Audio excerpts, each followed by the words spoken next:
Hey, happy Tuesday. Welcome to Lunchtime Empowerment Talks with Dr. Vaughn. I am Dr. Shavonna Whitehead. And listen, it is always my privilege, my honor, and my pleasure to join you right here on Tuesdays at 1 p.m. as we do a little push, a share with you. So listen, as you're coming in the room, say hello. Come on in the room and say hello. I hope that your day is off to an amazing start. Um, Listen, I hope that you saw what today's topic was all about. I came by simply to reassure somebody that it's time to breathe and take the next step. So as you're coming on the room, hey Latanya, happy Tuesday to you. As you're coming in the room, just say hello. As you're coming in the room, say hello. Hey Ivory, it's so good to see you.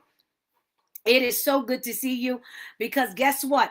I don't care how the week started off, and guess what? Mine started off a little rocky. Grief got a hold of me, but guess what? Today is a new day, brand new mercies every morning we see, and I am excited to be with you today. Hey, Miss Lily, I love you. It's so good to see you.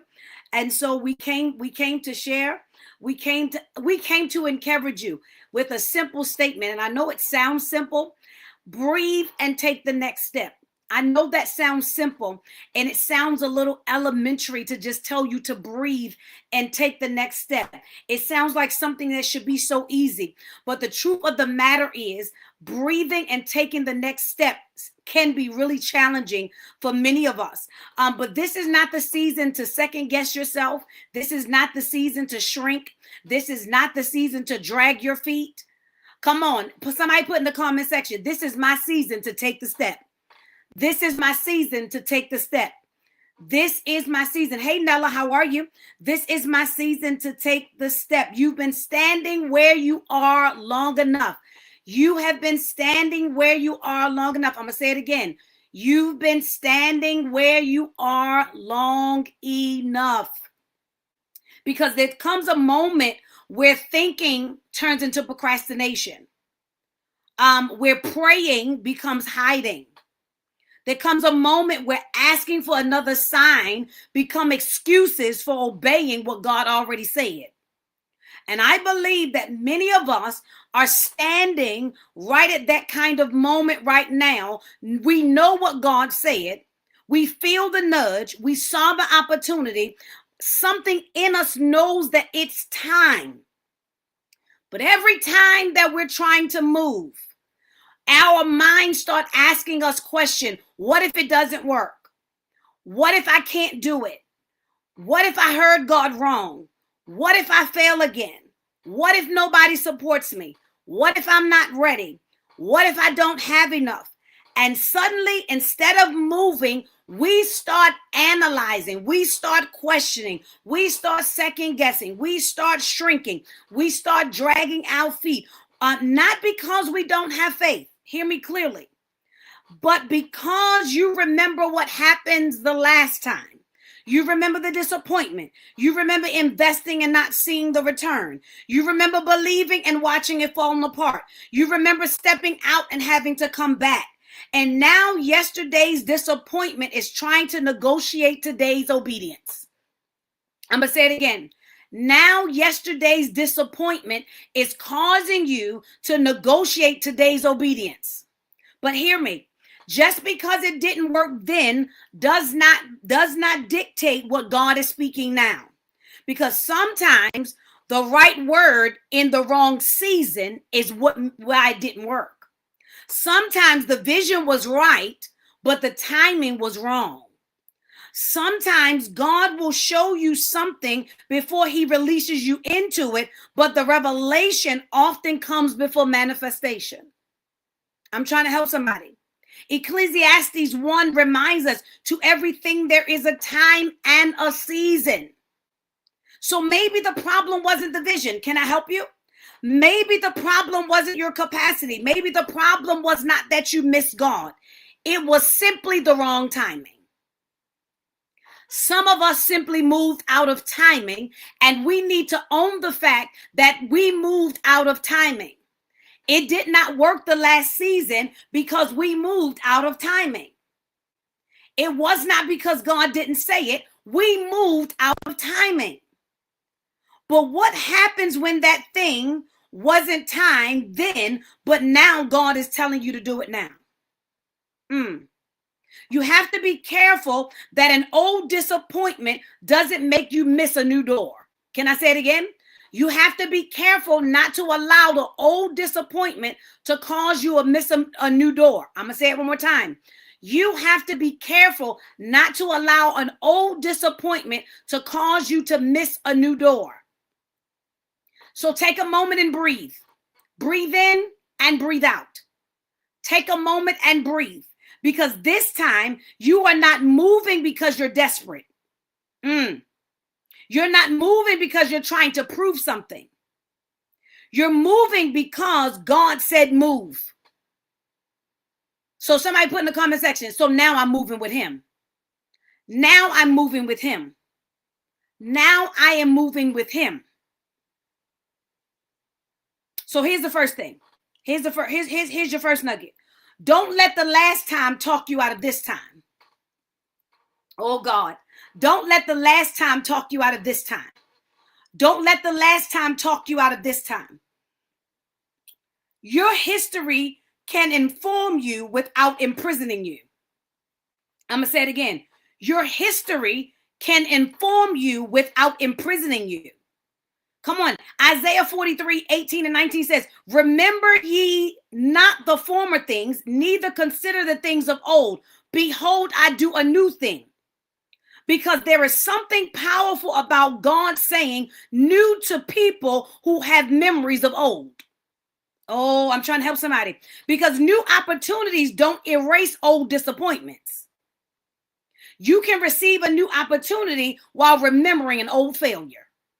Oh, I'm trying to help somebody. You can meet someone new while remembering who hurt you. You can start rebuilding while remembering what collapsed. You can believe again while remembering the prayer that seemingly went unanswered. But here's the question.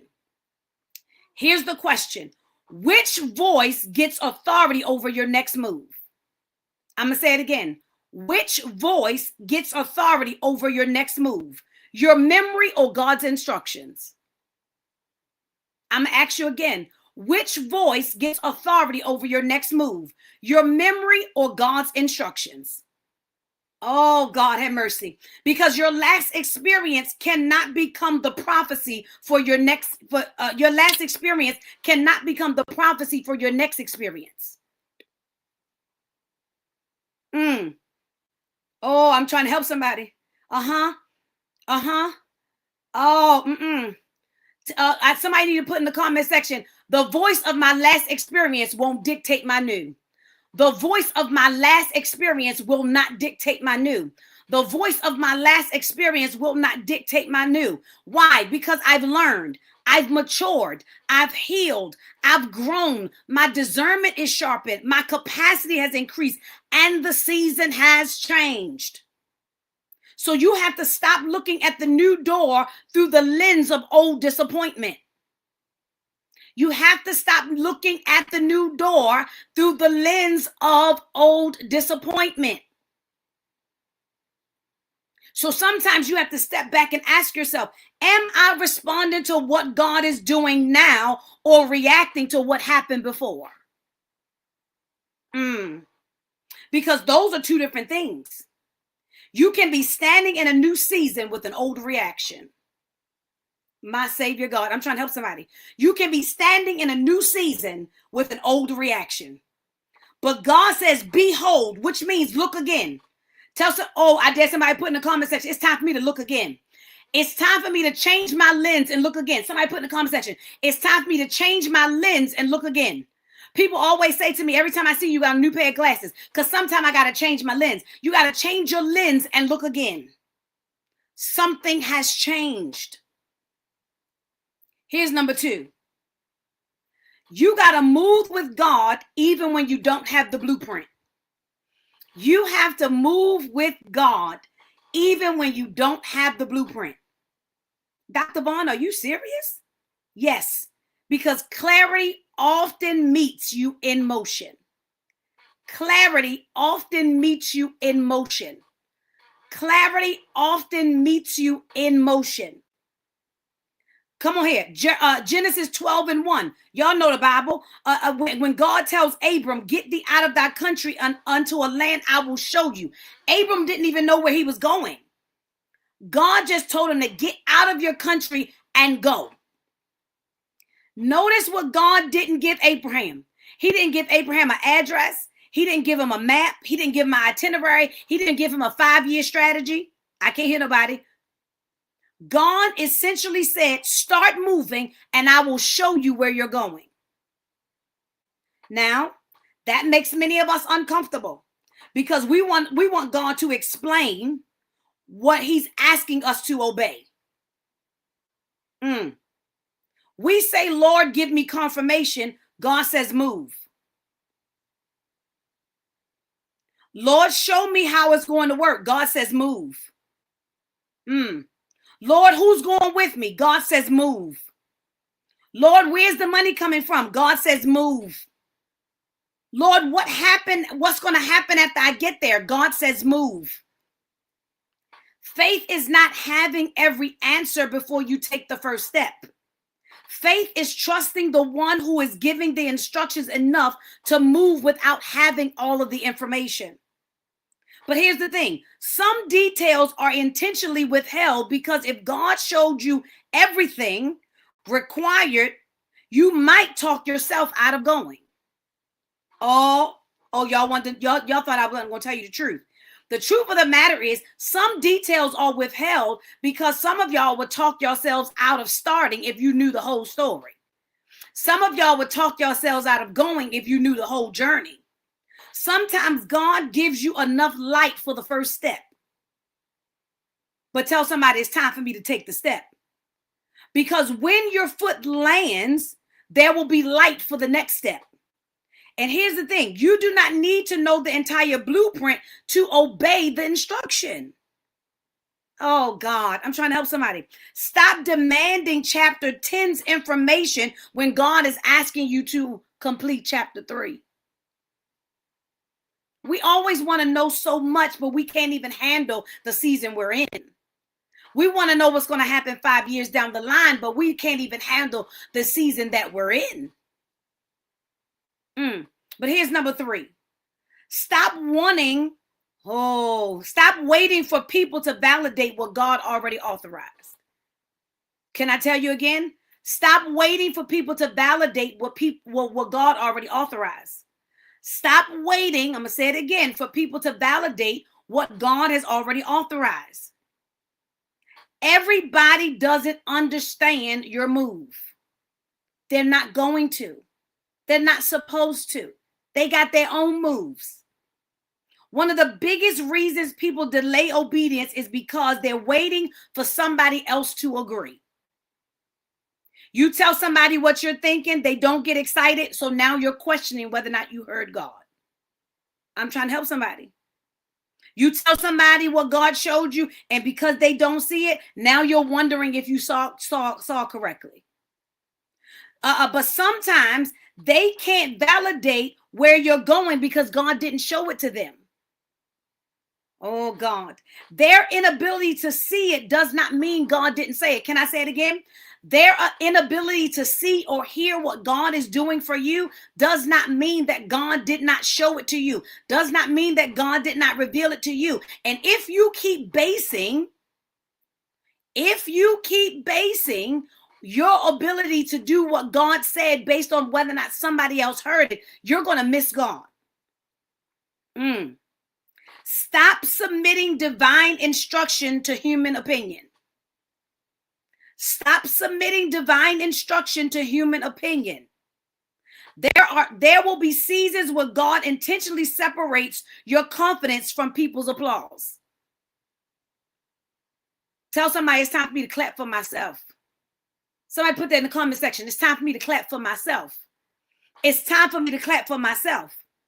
Because what God is building in you says, I don't need everybody to understand my obedience.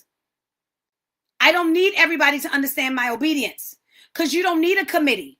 You don't need a unanimous approval. You don't need everybody clapping. You need to know, did God tell me to do this? If God did, take a deep breath and make the move. Take a deep breath and take the step. Take a deep breath and birth the vision. Take a deep breath and write the book. Take a deep breath and go after the promotion. Take a deep breath and go after the business.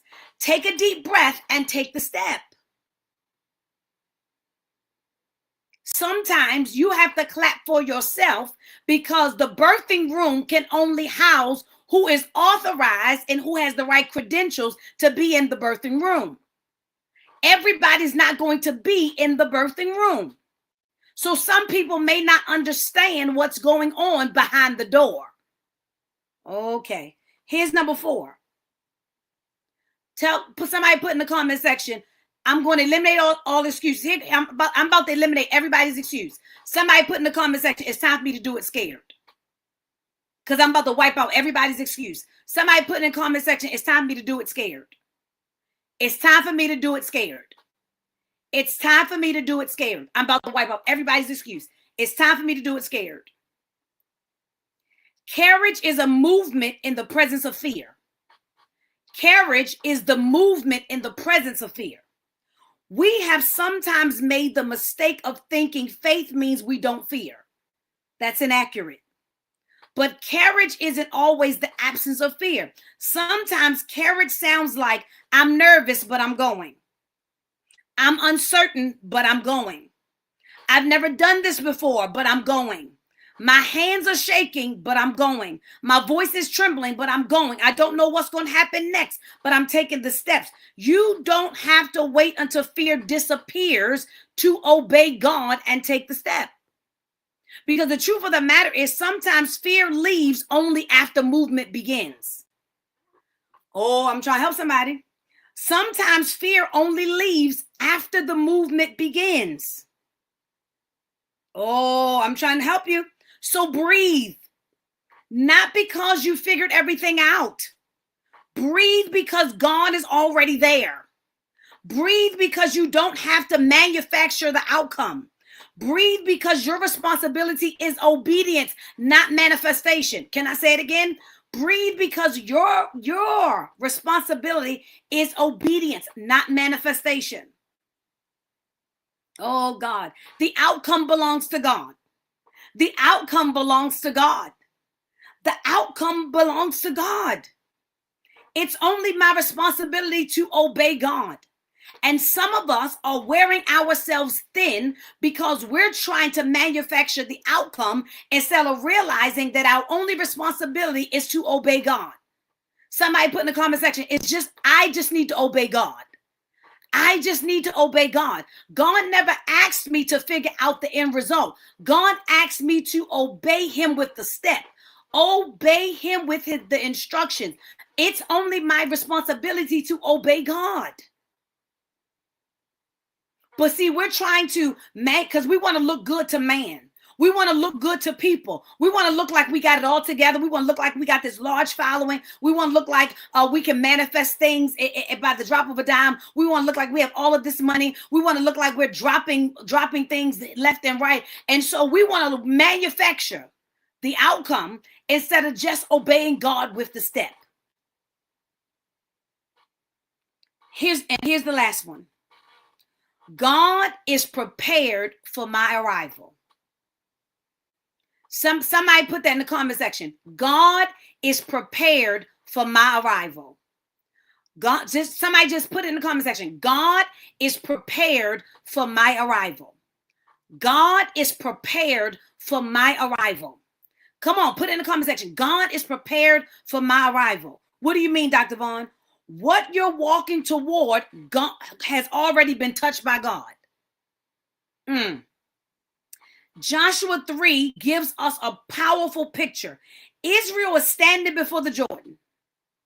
Promise is on the other side of the Jordan. But there is water. I just preached it on Sunday. But there is water in between them. How in the world are they supposed to get? Come on here. Hey, sis. I see you, Nicole. How am I supposed to get to my promise when there is a body of water that is opposing my arrival? I can't hear nobody. There is something opposing me getting to where God promised me. And here's where some of us get tripped up.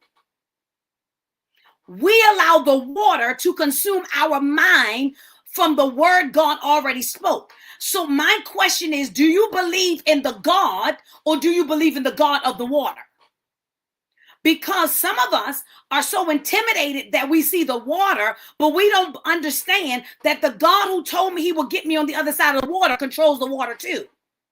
Oh, God have mercy. Because the water did not move while they stood discussing possibilities. I'm trying to help somebody. Y'all got to read it. It's in Joshua 3. The water did not move while they were discussing possibility. It says the water did not move until the priest's feet touched the water. What are you trying to say, Dr. Vaughn? Sometimes the only way I'm going to get to where I need to be is I got to make a move. And the minute that the priest's feet hit the edge of the water, it didn't even step in the water. The minute that, oh God, I don't even got to jump in it. I just got to get to it because God is already prepared for my arrival, that once I get to it, every opposition that was up against me got to move out of my way. The minute that the priest's feet touched the edge of the water, it said the waters began to separate, the ground became dry, and the children of Israel were able to walk over into the promise. What am I trying to say? If I can muster up enough strength to make a move, breathe, and take the step to get to where God told me to get to, he already prepared for my arrival. Oh, God. What am I trying to say? My miracle is connected to my movement.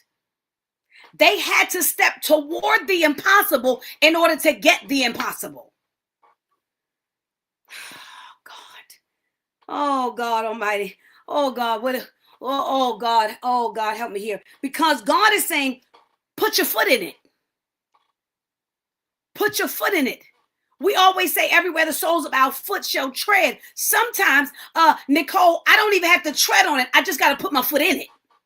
Oh my God. I don't even have to muster up any energy to tread on it. Sometimes in certain seasons, I just got to put my foot in it.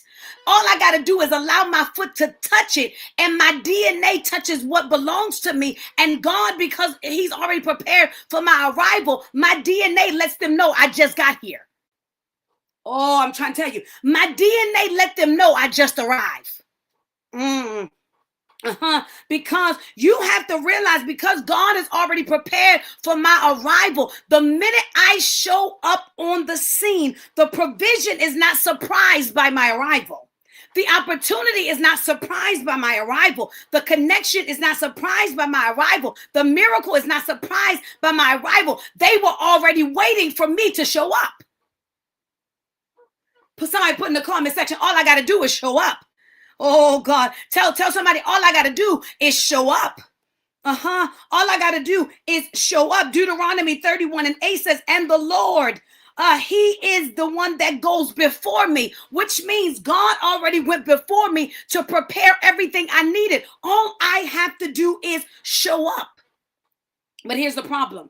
The problem is, the reason why some of us have not possessed what God has for us is the enemy has us plagued in the mind so bad that we've shrunk back. We're procrastinating. We're dragging our feet. We're not walking out where God has. So we refuse to show up in what's already been prepared.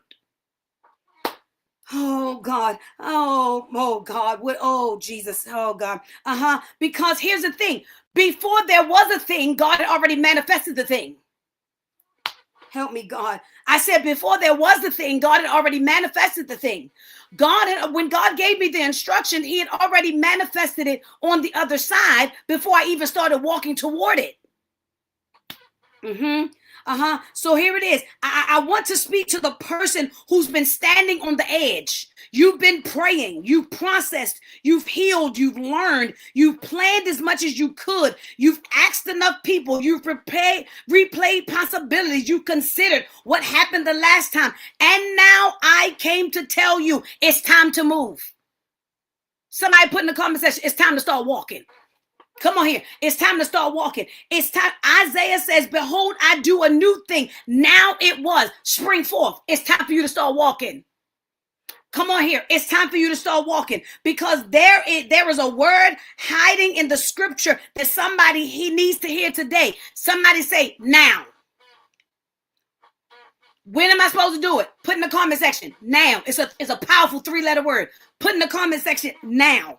Not eventually, not someday, not when everybody understands, not when I'm completely comfortable, not when I have every dollar, not when I know every detail, not when everybody supports me, not when everything aligns, not when everything starts going well. Somebody put in the comment section now, now, now, now. Everything's going to start moving now. Everything will start shifting now. Everything will start aligning now. All of my needs are met now. I'm being healed now. I'm being delivered now. My mind is regulating now. I'm being free now. The manifestation is happening now. I'm birthing now. The opposition is moving now. The people are moving now. I'm being free now. Somebody put in the comment section now. Oh God, oh God. Oh, I'm getting too heavy. Because here's the thing. There are seasons when hesitation becomes expensive. Oh God, there are seasons when hesitation becomes expensive. There are windows that require movement. There are doors connected to timing. There are instructions carrying momentum. This is not the season to second guess or delay. This is not the season to shrink. This is not the season to drag your feet. This is the season to breathe. Breathe out disappointment. Can I help you? Breathe out embarrassment. Oh, I'm trying to help somebody. Let me drive down this lane real quick. I know I got to get you out of here, but let me drive down this lane real quick. I want you to breathe out disappointment. Breathe out the embarrassment of the last season. Breathe out the fear of failing. Breathe out people's opinions. Breathe out the need to control. Breathe out the need to know everything. Breathe out the thoughts of what they know. Breathe out the shortcomings. Breathe out the grief. Breathe out the pain. Breathe out the loneliness. Breathe out the isolation. Breathe out the betrayal. Breathe out where they left you at. Breathe out being overlooked. Breathe out being pushed to the side. Breathe out the failure. Breathe out the bumps in the road. Breathe out everything that is holding you hostage. Now breathe in faith. Woo! Hey, glory. Breathe in faith. Breathe in courage. Breathe in expectation. Breathe in possibility. Breathe in wealth. Breathe in new. Breathe in the manifestation. Breathe in your healing. Breathe in your wholeness. Breathe in your victory. Breathe in the promise. Breathe in new. And yes, take the step. Let's get moving. We've been stagnant long enough. Let's get moving. Because every step you've been afraid to take may be standing between you and the evidence of what you've been praying to see. Can I say it again? Every step you've been afraid to take may be standing between you and the evidence of what you've been praying to see. So yes, ladies and gentlemen, take the step toward business. Take the step toward ministry. Take the step toward the book, the degree, the opportunity, the conversation, the healing, the rebuilding, the becoming. Take the step. Somebody put that in the comment section. Take the step. Take the step. Take the step. Take the step. Take the step. Because God is saying, I'm already there. I'm already there. I'm already there. I've prepared something ahead of you. I've touched something ahead of you. I've positioned something ahead of you. I've made room ahead of you. I've released provision ahead of you. I've orchestrated all the connections you need ahead of you.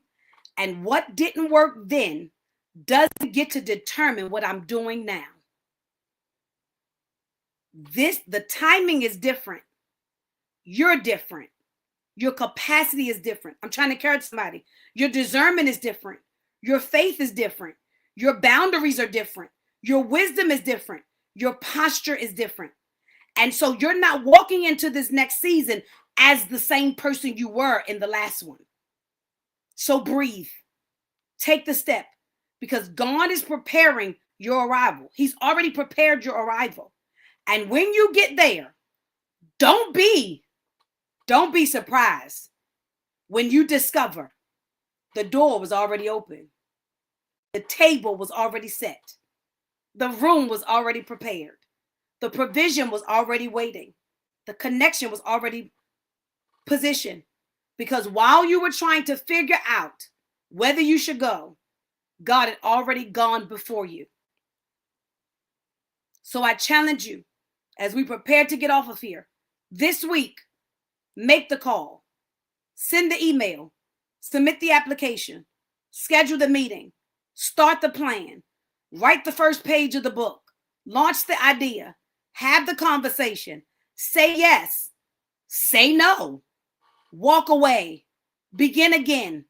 Whatever your step may be, take it. Take it. Don't allow the old disappointment to sabotage your new opportunity. Don't shrink because you don't know all the details. Release your need for human validation. And don't allow fear to make your future decisions. God has already gone before you and graced you with the step, giving you the courage and the strength to take it. You got faith for this.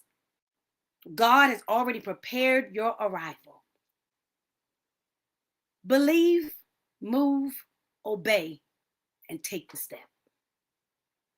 Because this next chapter, guess what? He said, behold, I make all things new. Somebody put in the comment section, all things new. And this is just not a cliche. No, I believe it. All things new. Somebody put in the comment section, and we're getting out of here. Put all things new. This is not a cliche. This is what I believe. All things new. I'm in that kind of shift. All things new. All things new. New doors, new opportunities, new relationships, new strategies, new capacity, new courage, new rooms, new resources, new revelation, new results. All things new. But you're going to have to breathe and take the step so that you can receive all things new. All things new. And so I hope that I encouraged you today. We don't have time to do all this questioning, reflecting on past seasons that don't matter, expired relationships, inspired connections, failed opportunities. We don't have time. We just got to breathe and take the step.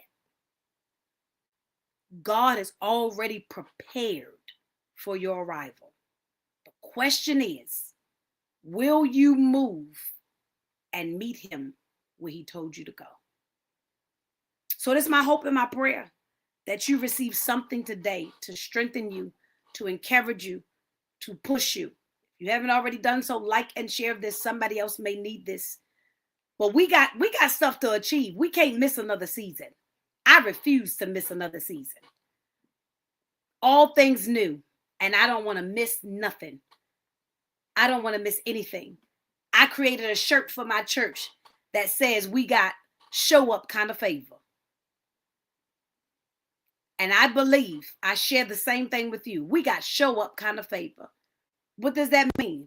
That means I got to move to access that favor, because I can't get it till I show up. I can't get it till I show up. But because he's already prepared for my arrival, I got show up kind of favor, that the minute I show up, favor is already waiting for me. And so, as always, I hope that I bless you today and that you receive something and that you have an amazing day. But I want you to remember, breathe. But you got to take the step. No more procrastinating. No more shrinking. No more second guessing. No more pondering. No more considering. It's time for you to take the step. Have an amazing day, everyone.